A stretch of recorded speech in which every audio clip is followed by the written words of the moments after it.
អ្នកទាំងគ្នាធ្លាប់គិតអត់ថាបើសិនជាមានថ្ងៃណាមួយមនុស្សដែលយើងស្គាល់នឹងស្រឡាញ់បែរជាមានភ្នែកទទេអត់ដឹងថាខ្លួនឯងជានរណាហើយដើរតាមផ្លូវដោយគ្មានការគ្រប់គ្រងខ្លួននោះឡើយតើវាអាចក្លាយជាស៊ុំប៊ីដូចក្នុងខ្សែភាពយន្តបានដែរទេជាការពិតបច្ចុប្បន្ននេះស៊ុំប៊ីដែលស្លាប់ហើយរស់ឡើងវិញមិនមានភស្តុតាងវិទ្យាសាស្ត្រថាមានពិតនោះឡើយប៉ុន្តែអ្វីដែលគួរឲ្យភ្ញាក់ផ្អើលបំផុតនោះគឺធម្មជាតិបានបង្កើតអ្វីដែលមានលក្ខណៈស្រដៀងស៊ុំប៊ីរួចទៅហើយនៅក្នុងព្រៃមានផ្សិតដ៏ចម្លែកមួយដែលមានឈ្មោះថា Ophiocordyceps វាឆ្លងចូលទៅក្នុងសត្វល្អិតដូចជាស្រមោចហើយអាចប៉ះពាល់ដល់អេរយាប័តរបស់ស្រមោចផងដែរស្រមោចដែលឆ្លងអាចចាក់ចេញពីវងហើយឡើងទៅកាន់ទីតាំងដែលមានលក្ខណៈសមស្របសម្រាប់ផ្សិតអ្នកទាំងគ្នាបន្ទាប់មកផ្សិតលូតលាស់ចេញពីរាងកាយរបស់វានិងបញ្ចេញស្ព្រទៅក្នុងបរិស្ថានហេតុនេះហើយទើបមនុស្សជាច្រើនហៅវាថា zombie ant ស្រមោច zombie អ្នកទាំងគ្នាតែសូមចាំថាវាមិនមែនមានន័យថាផ្សិតនេះអាចគ្រប់គ្រងមនុស្សបាននោះទេផ្នែកទី2តើវាអាចកើតឡើងចំពោះមនុស្សបានដែរឬទេខួរក្បាលមនុស្សមានភាពស្មុគស្មាញខ្លាំងជាងសត្វល្អិតអ្នកទាំងគ្នាការធ្វើឲ្យមនុស្សម្នាក់ក្លាយជា zombie ដូចក្នុងខ្សែភាពយន្តនឹងត្រូវការអ្វីមួយដែលអាចប៉ះពាល់ដល់ប្រព័ន្ធប្រសាទយ៉ាងខ្លាំងតែម្ដងជំងឺឬការឆ្លងមេរោគមួយចំនួនអាចប៉ះពាល់ដល់ខួរក្បាលនិងធ្វើឲ្យមនុស្សមានការប្រែប្រួលអាកប្បកិរិយាមនុស្សអាចមានភាពច្របូកច្របល់ភ័យខ្លាចឬ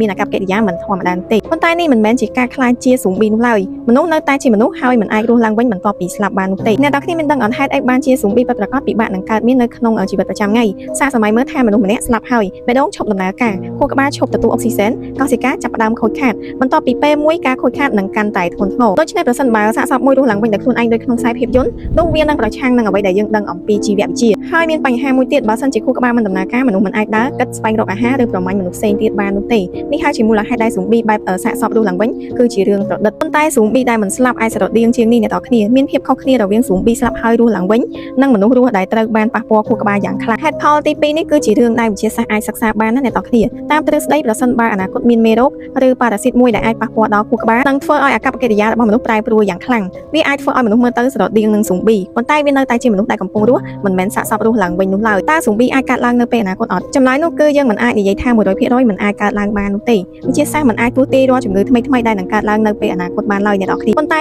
តាមចំណេះដឹងវិទ្យាសាស្ត្របច្ចុប្បន្ន zombie ដូចក្នុងខ្សែភាពយន្តគឺមិនមានភាពសមហេតុផលតាមជីវវិទ្យានោះទេអ្វីដែលអាចកើតឡើងជាងគឺជាជំងឺឬបញ្ហាផ្សេងៗដែលប៉ះពាល់ដល់ខួរក្បាលនិងអាកប្បកិរិយារបស់មនុស្សហើយនោះហើយក៏ជាមូលហេតុដែលអ្នកវិទ្យាសាស្ត្រសិក្សាអំពីជំងឺឆ្លងនិងប្រព័ន្ធប្រសាទយ៉ាងយកចិត្តទុកដាក់ដូច្នេះតើ zombie មានពិតមែនដែរឬទេបើនិយាយពីសាកសពស្លាប់ហើយរស់ឡើងវិញដើររកស៊ីមនុស្សចម្លើយនោះគឺអត់មានភស្តុតាងថាមានពិតនោះទេអ្នកនរគ្នាប៉ុន្តែធម្មជាតិបានបង្ហាញយើងរួចហើយថាមានសារពាង្គកាយមួយចំនួនអាចប៉ះពាល់ដល់អេរយាប័តរបស់សត្វផ្សេងៗទៀតបានប្រសិនបើធម្មជាតិអាចបង្កើត zombie នៅក្នុងស្រមោចបានតើនៅថ្ងៃអនាគតវាអាចរកឃើញវិធីប៉ះពាល់ដល់មនុស្សបានដែរឬទេចុះសម្រាប់អ្នកនរគ្នាវិញគិតយ៉ាងម៉េចដែរសូម comment នៅខាងក្រោមវីដេអូនេះសូមកុំភ្លេចជួយ follow និង subscribe បើសិនជាអ្នកនរគ្នាចង់ដឹងរឿងរ៉ាវជុំវិញពិភពលោក